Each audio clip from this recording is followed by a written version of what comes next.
Precisely. वैसे एक जो कमर्शियल पायलट होता है उसको कितने फ्लाइंग आवर्स के बाद आप एक जहाज़ उसके हैंड ओवर कर देते हैं? वो for example if I am a pilot और मैंने अगर अप्लाई करना है फॉर अ कमर्शियल एयरलाइन, तो मुझे कितने फ्लाइंग आवर्स चाहिए होंगे टू गो फॉर दैट? कोई क्राइटेरिया सेट है कि इतने फ्लाइंग आवर्स के बाद आपको कमर्शियल की इजाज़त होगी, आप इसके ऊपर ये प्लेन उड़ा सकेंगे? सर कमर्शियल फ्लाइंग के लिए तो जो रिक्वायर्ड फ्लाइट आवर्स हैं वो कमर्शियल लाइसेंस लेने के लिए वो 200 हैं यहाँ पाकिस्तान में। बस FAA के अंदर 250 हैं, और जो आप जहाज़ हैंड ओवर करने की बात कर रहे हैं यूएसए में 250 हैं। Okay FAA that is US that is US. और यूरोप में यूरोप में भी ऑलमोस्ट यही 200-250 इसी के बीच में, अलग अलग ममालिक जो हैं कुछ ऊपर नीचे थोड़ा सा कर लेते हैं, but those are enough hours. अच्छा मैं आम आवाम के लिए, because it's a podcast and it's for the people, जो फ्लाइंग आवर्स है how do you calculate them? We fly and we count them. Like for example when you start flying, you fly to Karachi, it's a 1-1.5 घंटे की flight है वो, ठीक है, तो वो 1.5 घंटा आपका फ्लाइंग आवर में काउंट हो गया। एक दिन में अगर आप 4 दफ़ा फ्लाई करते हैं तो 4 घंटे हो गए, ठीक है। 4 को आप अगर 30 के साथ ज़रब दे तो इट इज़ लाइक 120, ऐसे ही है। सो अगर इस पोर्शन से हम जाएं तो 2 साल के अंदर तो आप आराम से कमर्शियल पायलट बन सर ये आप एयरलाइनर्स का पूछ रहे हैं या just to get a commercial license? Just to get a commercial है, दोनों बिल्कुल डिफरेंट बॉल गेम्स हैं। To get a commercial license, you do not fly these big aircrafts. आप कमर्शियल लाइसेंस के लिए यू फ्लाई स्मॉलर एयरक्राफ्ट जैसे सेस्नास हैं 172 trainer aircraft जो मैं फ्लाई करवाता हूँ। राइट। तो उसके ऊपर आपने स्टार्ट करना है। सबसे पहले आपकी एक सोलो होती है, 8-10 घंटे फ्लाई करके आपको एक थोड़ा सा कॉन्फिडेंस दिया जाता है to operate the aircraft, secondary controls, primary controls, ये वो।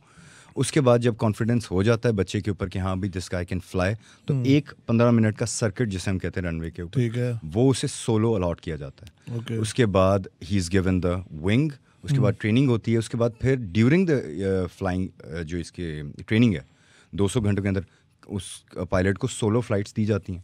वो सोलो फ्लाइट्स लेके फिर वो इस्लामाबाद भी जाते हैं, वो सियालकोट भी जाते हैं, हमारे क्रॉस कंट्री फिर वो फ्लाई करते हैं। कितना टेन्योर कितना था? 2 साल 3 साल? सर जो गिवन होता है दैट इज़ यूजुअली 18 मंथ्स।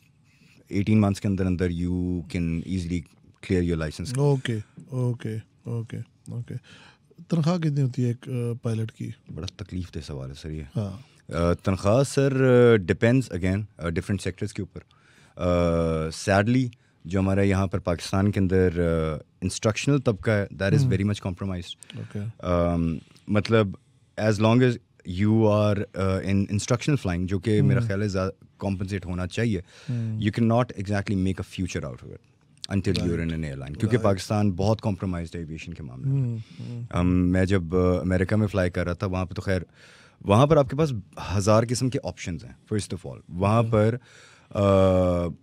आप अगर अपना लाइसेंस ले लेते हैं तो अगर आप इंस्ट्रक्शन फ्लाइंग कर लेते हैं, इंस्ट्रक्शन फ्लाइंग नहीं है तो ये जो क्रॉप डस्टर्स हैं आप वो कर लेते हैं, वो नहीं है तो आप कॉर्पोरेट ज्वाइन कर लेते हैं। आपके पास बहुत सारे ऑप्शंस हैं। पाकिस्तान के अंदर limited amount of flying clubs, जिसमें से भी अभी ये वॉल्टन 3-4 फ्लाइंग क्लब्स थे, इट्स शट डाउन, वो है।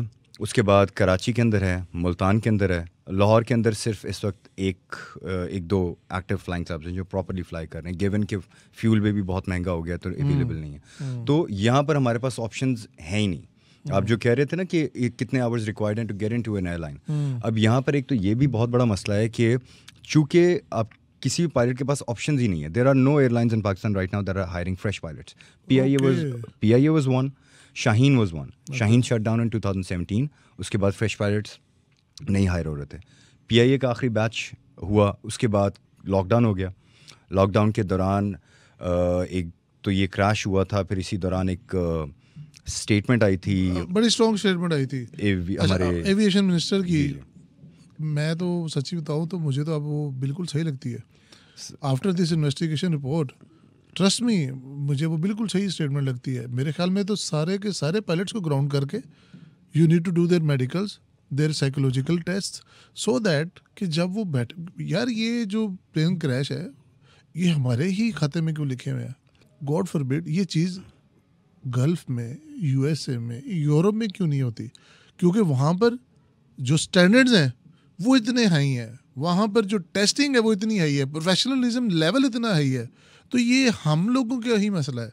और जो आपने बात की शुरू में कि rules are there but they are not implemented, तो I think there is a high time कि हम लोग जितने भी हैं इनको दोबारा से एक पूरे का पूरा रीटेस्ट करें, रीशफल ओवर सिस्टम करें। Do you agree with this? Sir, I would not completely, because one, एक रश पूरी दुनिया में होते हैं, पूरी दुनिया में, और पाकिस्तान के अंदर नो डाउट चीज़ें उस तरीके से इम्प्लीमेंट नहीं की जाती हैं। आपने जो अभी ये बोला है कि सबको ग्राउंड करना चाहिए, कोविड था उस दौरान, हम उस तरह फ्लाई नहीं कर रहे थे, तो ये जब स्टेटमेंट आई तो हमारे लिए बड़ा मसला बन गया, क्योंकि मैं ग्रेजुएटेड था, I done my studies from Saudi Arabia, तो अब हम लोगों को जब ये आया तो ज़रा हम तो सब क्लियर थे। और मैं आपको ये भी बता दूं कि जब ये सारी इन्वेस्टिगेशन की गई थी ये पर्टिकुलर स्टेटमेंट देने के बाद, उसमें से जो एक्चुअली कुछ ऐसे लोग निकले थे वो बेरली शायद 1-2 थे, और वो भी कब के they were back, they had retired जब उनको कांटेक्ट किया। उनमें से एक बंदा ये भी होगा जो 2020 में जो प्लेन क्रैश हुआ। देखिए मैं आम आवाम हूँ जी, ठीक है, you are from them, so मेरा ये आपसे एक I have right to ask you this. देखिए आपने पढ़ लिया, आपने लाइसेंस भी ले लिया, लेकिन ऑन दैट पर्टिकुलर डे ना आप अपनी पढ़ाई को फॉलो करते हैं, ना आप अपने लाइसेंसेस को फॉलो करते हैं, और आप अपने मूड स्विंग्स और अपने एटीट्यूड की वजह से 100 खानदान तबाह कर देते हैं। तो ये कौन सा प्रोफेशनलिज्म है? असीम भाई, मुझे एक बात बताइएगा, आपका क्लोजेस्ट नियर डेथ एक्सपीरियंस कौन सा रहा है अपनी ज़िंदगी के अंदर? जर्नलिस्ट के तो बहुत सारे होते हैं, हम तो सुबह दफ्तर आते हैं तो वेयर यू कुड टेल कि I am about to die and there's nothing I can do about it. The best I can do is try to survive. You are right about it, but the question that I'm putting in is this, कि वो जो statement थी, हाँ जी, मैं वही बता, वो भी किन लोगों ने बनाई होगी ना, और उसके पीछे कोई बैकग्राउंड ही होगा। फिर जब आपकी यूरोप में फ्लाइटें बंद होगी, आपकी बाकी कंट्रीज में फ्लाइटें बंद होगी, तो आपने उसको रोल बैक ले लिया।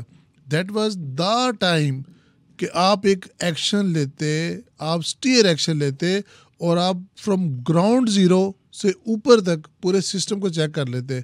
लेकिन फिर वही हुआ जो 1947 से लेके आज तक हो रहा है कि आपने मुफाहमत कर ली, आपने यू टर्न ले लिया, और आपने कहा जी सिर्फ 1-2 बंदे हैं। यहाँ पर मैं आपको करेक्ट करूँगा सर, मैं वही बता रहा था आपको कि 2020 था जब ये स्टेटमेंट आई थी, तो रोज़ ये चेक शुरू हो गया था।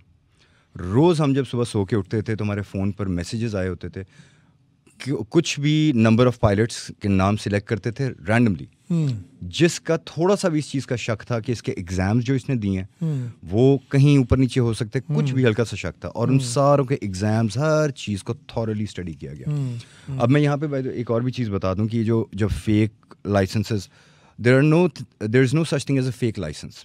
ठीक है, फेक किस चीज़ पर उन्हें कहा गया था कि उनके जो सेकेंडरी एजुकेशंस थी वो शायद 1-2 लोग होंगे, पुराने वक्तों में हुआ करता था कि वो जी 12वीं की डिग्री बनवा ली थी, 11वीं की डिग्री बनवा ली। वो इसको मैं सेकंड करूंगा नाजरीन। अभी 2 दिन पहले खबर आई कि लाहौर एयरपोर्ट से एक जाली पायलट को पकड़ा गया। वो पीआईए का ड्रेस करके पायलट का तो एंटर हो रहा था, और उसको एएसएफ ने क्लियरिंग के ऊपर पकड़ लिया, थैंकफुली कि उन्होंने पकड़ लिया, उस सिस्टम का हिस्सा था। आप पाकिस्तान की बात कर रहे थे, आपने एक मूवी देखी होगी बड़ी famous, catch me if you can. Yes. That guy actually existed. Yes. That guy flew with the airlines for years. Yes. He was on the payroll. He was getting paid. He traveled more than I think 10,000 hours. और ये America का वाक़या। देखिए अब जब ये वाक़या वहाँ पे हुआ, वहाँ पर 9/11 भी हुआ। हाँ जी, ये सारे वाक़े लेकिन दोबारा नहीं हुए। उन्होंने सिस्टम को मेंड कर लिया, उन्होंने सिस्टम अपग्रेड कर लिया कि दोबारा इस तरह की चीज़ ना हो सके। हमारे यहाँ बार बार वही हो रहा है। कभी हमारी एयर होस्टेस पकड़ी जाती है कनाडा से, हील के अंदर से आइस निकल रही है, कभी हमारी एयर होस्टेस फ्रांस में भाग जाती है, कभी हमारा कोई पायलट जो है वो निकल जाता है, कभी कोई स्कैंडल आ जाता है। हम ऐसी कई चीज़ें जो मैं यहाँ पे शायद कैमरे पे भी ना बता सकूँ कि जो हमारी एयरलाइंस जो हमारे पीए और जो उनके स्टाफ के साथ जो हमारे पास आती है, ये कब तक जारी रहेगा? As a young pilot, as someone जिसका फ्यूचर लिंक्ड है इंडस्ट्री के साथ, मैं चाहूँगा आपसे कोई क्लोजिंग रिमार्क्स दें।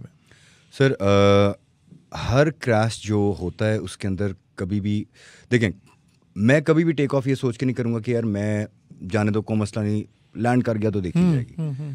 When I'm flying, I have passengers or not. I want to make sure that I'm in my best condition and I'm prepared whatever is going to happen, whatever is going to take place in the air. और मैं लेके आऊँगा. Emergency वाहिद चीज़ है जो कभी बता के नहीं आती. और जब वो अचानक आ जाती है ना, जब आपकी आंखों के सामने, and you have seconds to make a decision, उस वक्त you have to keep your mind intact and you have to make a particular decision and you have to land. ये क्रैश हुआ था, इससे पहले एक और क्रैश हुआ था जिसके अंदर एयरक्राफ्ट की निकली थी मसले मसाइल जो भी थे. पायलट्स के ऊपर ना अक्सर ये पाकिस्तान के अंदर ही नहीं, ये थ्रू आउट द वर्ल्ड होता है कि कभी भी कोई भी क्रैश होता है या कोई भी मसला आता है तो हर इंसान की शायद कोशिश होती है सबसे पहले जो है ना वो मलबा पायलट के ऊपर डाल दें. क्यों? बिकॉज इन मोस्ट केसेस जब क्रैशेस हो जाते हैं the pilot is the only one that can not defend himself.